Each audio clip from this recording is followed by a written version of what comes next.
एक बार फिर से हम मिश्रा जी के पास आते हैं और जो यंत्राज हैं, जो यंत्र रखे हुए हैं, तो यंत्रों के बारे में जो जानकारी है वो हम इनसे लेते हैं, कैसे हम इनको अपने जीवन में प्रयोग कर सकते हैं और इनसे क्या क्या हम गेन कर सकते हैं। तो मिश्रा जी के पास आते हैं और जानते हैं इसके बारे में। देखिए, हमने यंत्र थेरेपी डेवलप की है कि यंत्र क्या है, एक इंस्ट्रूमेंट है जो प्रकृति से जिस तरह का वो स्ट्रक्चर है वैसी ऊर्जा को आकर्षित करता है। तो अलग अलग देवताओं के अलग अलग स्ट्रक्चर्स में है जो उनकी शक्तियों को, उनकी ब्लेसिंग्स को आकर्षित करते हैं और लेकर के आते हैं हमारे जीवन में। तो जब भी हम इसको लगाते हैं तो उससे रिलेटेड वो ऊर्जा घर में प्रवाहित होती है, या हम गले में धारण करते हैं तो हमारे भीतर प्रवाहित होती है, तो उसका हमें लाभ मिलता है। तो इसी को लेकर हमने यंत्र थेरेपी डेवलप किया। हमने सैकड़ों यंत्रों पे काम किया और उनका क्या कॉम्बिनेशन किस तरह से होना चाहिए, कैसे और एक्यूरेसी होनी चाहिए, कैसे उसकी ऊर्जा का प्रवाह हम बढ़ा सकते हैं। तो उससे हमने एक यंत्र थेरेपी डेवलप किया और हम कई सारे लोगों को सोल्यूशन, अगर वो यंत्र थेरेपी के माध्यम से चाहते हैं तो वो हम प्रोवाइड करते हैं। तो इसी में हमने बहुत सारे यंत्रों का स्पेशली अलग अलग प्रकार से तैयार किया है स्ट्रक्चर, वो 3D फॉर्म में, 2D फॉर्म में, अलग अलग रूपों में, ताकि वो अलग अलग लेवल पे, अलग अलग आयामों पे काम कर सकें। तो ये सर कैसे में ये जो यंत्र रखे हुए हैं, तो देखिए, ये श्री यंत्र है, मेरू है, श्री यंत्र का 3D फॉर्म में है और ये अलग अलग साइज़ में है, अलग अलग मेटल में है। जैसे ये आपका ब्रास का है, ये कॉपर का है, तो ये भी आपका ब्रास का है, ये छोटा साइज़ है, ये थोड़े बड़े हैं, फिर और बड़े हो गए। तो ये आपका संपन्नता के लिए बहुत अच्छा मानते हैं। और ये श्री यंत्र अगर घर में आप रखते हो, पूजा घर में या अपने ऑफिस में, तो कई गुना ज़्यादा अच्छा लाभ होता है। मतलब लक्ष्मी जी का बोलते हैं और इसमें सभी देवी देवताओं का वास होता है श्री यंत्र में।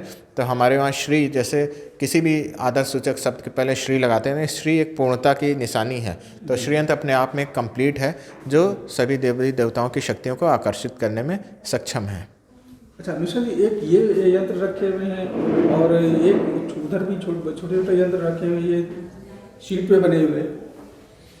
देखिए, दोनों में जैसा बताया, ये लगभग 2D फॉर्म में है यंत्र, और ये 2D भी नहीं कहेंगे, लेकिन हमने कोई यंत्र ऐसा नहीं है जो 2D बनवाया है। ये भी लगभग 3D फॉर्म में है, लेकिन उसमें और उभार है, तो उसकी शक्तियाँ और कई गुना बढ़ रही हैं। और ये भी सारे उभार के साथ हैं। ये मार्केट में मिलने वाले यंत्र नहीं हैं जो नॉर्मली सब लोग जो बेचते हैं। ये बेसिकली उभार के साथ बने हुए हैं सारे यंत्र, जिससे इनकी शक्तियाँ कई गुना प्रवाहित हों और लोगों के जीवन में कल्याण हो।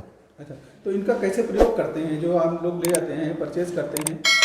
देखिए, कोई भी यंत्र जो है वो अपने आप में जब एक स्ट्रक्चर बन गया तो एक एनर्जी तो फ्लो करेगा ही करेगा। लेकिन अगर उसको हमने कुछ विशेष विधियों से, कुछ क्रियाओं के माध्यम से अगर जागृत कर लिया तो शक्ति कई गुना बढ़ सकती है।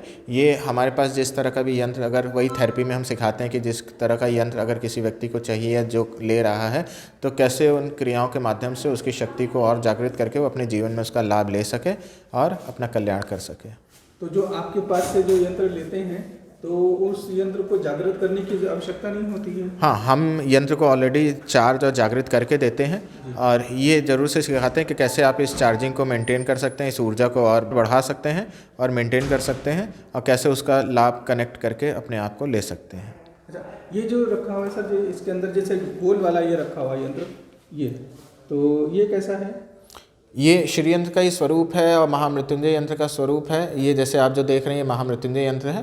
तो ये डोम शेप में हमने इसको इसलिए बनाया है, जैसे आप कॉन्वेक्स लेंस है, वो अगर आप किसी कागज़ पर रखते हैं तो सूरज की रोशनी से वो कागज़ जलने लगता है। तो ये जो उस यंत्र की ऊर्जा है इस डोम शेप में, वो हमने जो एक स्ट्रक्चर, एक एंगल पूरा सेट करके उसको जो बनाया है, डिज़ाइन किया है, वो एक लेज़र की तरह उस पूरी यंत्र की शक्ति को फेंकता है घर में। तो कोई बहुत चीज़ अगर तीव्र गति से काटनी है या तोड़नी है या वो करनी है, तो ये बहुत, मतलब एक लेज़र की तरह आप समझ सकते हैं कि क्या असर करेगी ये उस यंत्र की शक्ति। तो ये शेप, ये एंगल कि कौन से पॉइंट पे कितना उठान होना चाहिए, कितनी गोलाई होनी चाहिए, वो सारा इसमें ध्यान रखा गया है, ताकि आपको कई गुना लाभ मिल सके। तो इसमें छोटे यंत्र और बड़े यंत्र का भी कुछ फर्क होता है? हाँ जी, छोटे यंत्र बड़े यंत्र का फ़र्क पड़ता है। ये बिल्कुल वैसा ही है जैसे एक समझिए, ये नल का जैसे एक टैप है, 2 इंच का टैप है या आधे इंच का टैप है। तो जितना बड़ा टैप होगा, पानी का फ्लो उतना ही तेज़ होगा, उतनी जल्दी वो बाल्टी या जो भी आप भरना चाह रहे हैं भरेगा। तो वैसे ही यंत्र जिस कमरे में आप लगा रहे हैं, उसका जितना बड़ा होगा उतना ही ज़्यादा उसका फ्लो होगा, उतना ही ज़्यादा वो प्रवाहित होगा और घर में पॉजिटिविटी बढ़ेगी। मिश्रा जी से बात करके अच्छा लगा, और यंत्र की जानकारी जो आप तक पहुंची है, उम्मीद है कि आप इसको आगे भी फॉरवर्ड करेंगे। और यदि आपको वीडियो अच्छा लगा हो तो इसको शेयर करें, लाइक करें और हमारे चैनल को सब्सक्राइब करें।